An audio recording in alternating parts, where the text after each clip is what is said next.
बिस्मिल्लाहिर्रहमानिर्रहीम। Viewers, welcome back. This is second session. और हमने पिछली मर्तबा बात की थी डेंगू के हवाले से। आज भी हम डेंगू के हवाले से ही बात करेंगे।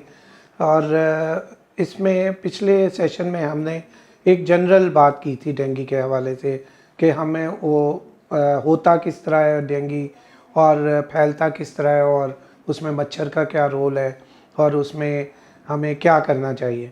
आज हम स्पेसिफिक डेंगू फीवर के हवाले से बात करेंगे क्लिनिकली।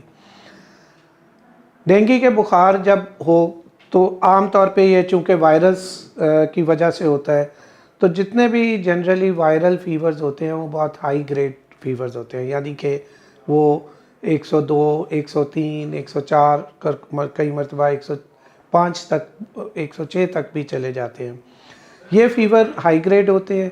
इसके साथ जो डेंगू की खासियत है वो ये है कि इसको हम कहते हैं बोन ब्रेकिंग फ़ीवर, यानी कि ऐसे महसूस होता है जैसे किसी ने जिस्म को तोड़ दिया है, हड्डियों को तोड़ लिया है, और बाकायदा दर्द महसूस होती है हड्डियों के अंदर और जिस्म के अंदर, जो बहुत नकाहत पैदा कर देती है, वीकनेस पैदा कर देती है, और रूटीन के काम करने के लिए भी इंसान में हिम्मत नहीं रहती।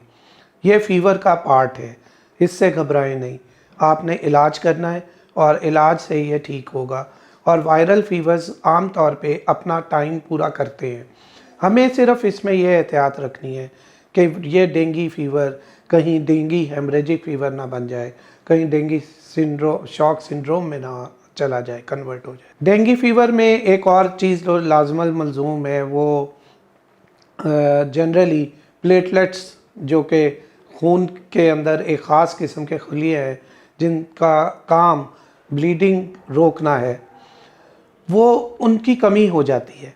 और जब उसकी कमी हो तो फिर हमें खौफ भी महसूस होने लग जाता है। और हमने अक्सर देखा है कि जब हम बार बार टेस्ट करवाते हैं तो मरीज़ इस खौफ में मुब्तला रहता है कि डेंगू प्लेटलेट्स अब 1 लाख से कम होकर 75,000 हो गए हैं, 75,000 से कम होकर 50,000 हो गए हैं, यहाँ तक के 10,000 हो गए हैं। हम जब क्लिनिकली पेशेंट को देखते हैं एज अ डॉक्टर, तो हमें अगर ख़ाली प्लेटलेट कम हो रहे हैं तो हमें ज़्यादा डर नहीं महसूस होता, क्योंकि ये पार्ट ऑफ फीवर है। इसमें प्लेटलेट्स की जो लीकेज है ये एक लाजमल मलजूम है। हमें डर उस वक्त महसूस होता है कि अगर हम जब पेशेंट की कंडीशन को देखें और पेशेंट अच्छे हाल में ना महसूस हो रहा हो, उसकी सांस फूल रही हो या उसको ब्लीडिंग के एपिसोड शुरू हो जाए, नाक से, कान से, नाक से, मुंह से या किसी भी रास्ते से अगर ब्लीड होना शुरू हो जाए, पेशाब में खून नज़र आना शुरू हो जाए, तब हमें तशवीश होती है। अब इसमें यहाँ एक छोटा सा कैच है, वो भी आप जहन में रखें कि अक्सर लोग डेंगू को लिए चुकंदर का जूस इस्तेमाल करते हैं। वो जहन में रखना है कि चुकंदर के जूस की सूरत में भी यूरिन जो है वो रेड कलर का हो सकता है या थूक रेड कलर की हो सकती है, तो उससे ना डरें, लेकिन उसको चेक करवाना बहुत ज़रूरी है और डॉक्टर को देखना बहुत ज़रूरी है, एहतियात करना बहुत ज़रूरी है। जब डॉक्टर देखता है, अगर उसको महसूस हो कि मरीज़ की हालत संभल नहीं रही और इसमें उसकी तशवीशनाक होती जा रही है हालत या ब्लीडिंग शुरू हो गई है, तो फिर इसका मतलब है कि हमें उसको हॉस्पिटलाइज़ करके उसका इलाज करना है। और उसमें फिर हमें पेशेंट को फ्लूइड्स, इंट्रावीनस फ्लूइड्स भी देने होते हैं।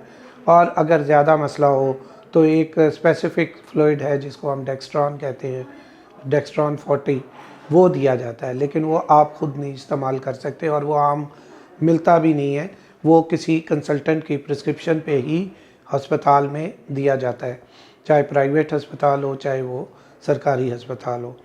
और इसके इसी ज़ुमरे में ये भी देखना ज़रूरी है कि जो टाइम पीरियड है, अक्सर मरीज़ जो सीरियस हालत में आते हैं अस्पताल में, हमने देखा है वो 5, 6, 7 दिन गुजार के आते हैं घर में। हमें जल्द राब्ता करना है। अगर 1-2 दिन में फ़ीवर नहीं ठीक हो रहा या कंट्रोल नहीं हो रहा, ठीक तो नहीं होगा लेकिन कंट्रोल तो कम से कम हो जाए पैरासीटामोल के इस्तेमाल से।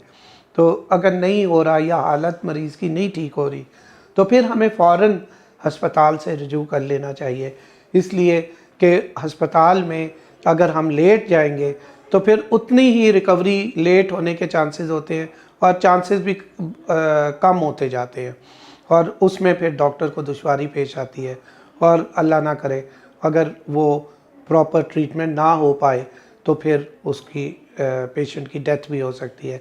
और इसमें हमारे मुशाहिदे में यही आया है कि सबसे बड़ा फैक्टर यही रहा है कि पेशेंट लेट आता है अस्पताल में।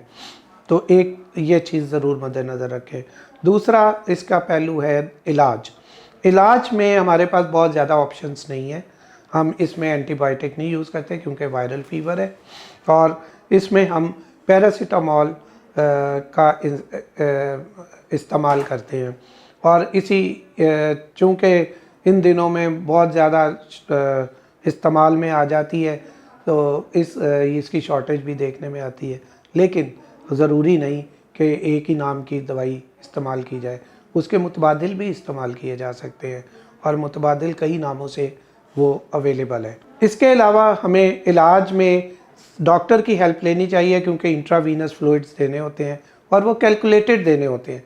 बहुत ज़्यादा भी दे दिए जाए तो नुकसानदेह है और कम भी दिया जाए तो नुकसानदेह होता है, इसलिए हमें डॉक्टर से ज़रूर रुजू करना चाहिए और डॉक्टर का मशवरा शामिल हाल ज़रूर करना चाहिए। एक पहलू और इसका आप देख लीजिए कि डेंगू अक्सर मरीज़ों को पिछले सीज़न में हुआ और इस सीज़न में दोबारा हो गया।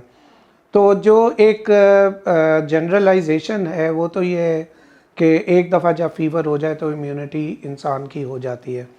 यहाँ पे मसला थोड़ा सा ये आ जाता है कि डेंगू फ़ीवर के जो वायरसेस हैं वो एक नहीं है, उनकी मुख्तलिफ़ अक़साम भी हैं।